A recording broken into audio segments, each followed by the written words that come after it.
Hey, Nate Hendricks from Navigator Bookkeeping here, and I'm going to show you our most popular tool that we've created for private practice owners. It's called the Clinician Profitability tool, and it's pretty cool. We go over this every month with each of our clients, and they really love it. It gives them a lot of really helpful insights into what's going on in the practice. And this is actually the second version of it, so we've kind of upgraded it over time as well, getting feedback from our clients. But it's here for you to use as well. So I'll walk you through what it's used for and then how you can use it. So first of all, what do we use this for? First of all, we use it just to track performance of our clinicians. So we want to see what's revenue coming in per month for everyone, how profitable are they, and really the key thing that we're tracking outside of capacity, which is also really important, is do the pay structures that we have for each of our clinicians make sense? Are they profitable pay structures? Which just means, are we keeping around kind of the industry average or better of the amount of pay for each clinician? So that's kind of what we're trying to track, trying to find.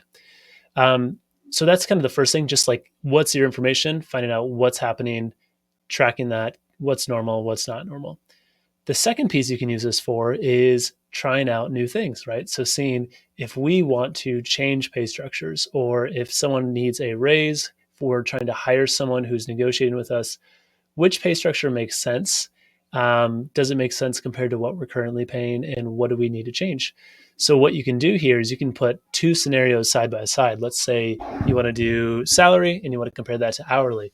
You can compare that side by side with the same amount of revenue at different rates and see kind of what makes sense, what doesn't for your therapy team. These are all possibilities here. There's a lot more in there as well. We've had practices switch from from 1099 to W2 practices. So they wanted to see what those costs would look like in that transition and also figure out what the pay structures needed to look like for that transition as well. But really at its baseline, it's just a really helpful piece to get a good grasp of where your clinicians are each month, find out who your strong performers are, who your weak performers are. You probably know that already, but this will give you some helpful data with that. And then going from there, seeing how you can tweak things to really up the profitability for your clinical team. Um, the one other way you can use this is location profitability. This is not included in this sheet, but if you are interested in that, let me know and I can send that over, I'm sure, as well. So let's talk about just how you're going to do this, how you're going to use this tool. There are notes in like row 3, row 20, these kind of header rows. There's notes here entered in. So this will also tell you what to do, but I'll just talk you through it here quickly. So you're going to start a new month. You're going to put in your visits, and you're going to take this just from your EHR. So simple practice therapy notes, intake queue, whatever you use. You're going to enter those numbers in for the month. So you're going to put in visits. You're going to put in the gross revenue for each clinician. And then here you're going to put in their pay. So this can be based off of formula. So like if you do a commission base, you could do, formula and say equals, like that's what this is saying here, equals D4 times, you could say 55%. And then that would update the pay there. If it's salary, you can just hard code that number right into there. So you can just say, okay, $6,000. Or if it's hourly, you could do a formula like, let's say they get paid $50 an hour. You can say 50 times the amount of visits, and you can put it in there. You also could always just put in your payroll data in here. So if you go to your payroll software, you could just pull how much everybody was paid and directly input that in there as well. That would also work. I personally like to use the formulas just so it auto updates month over month. I don't have to go pull that data, but up to you. So you put that in, put in the revenue, put in the visits. You don't need to put anything in this column. This is going to tell you how much is left over for the practice. So saying revenue minus clinician pay, how much is left over. So how much is your practice keeping compared to what's being paid out to your team. OpEx per clinician, you can see 2 columns for that. For these two, you're actually going to use this table over here. So what you're going to put in is you're going to put in your total month's operating expenses. So that's going to include everything that happens in your practice outside of clinician payroll. So let's say that's $15,000. You're going to put it in here, and then that's going to update those tables for you. What it's going to do is it's going to split that evenly amongst all of your therapists.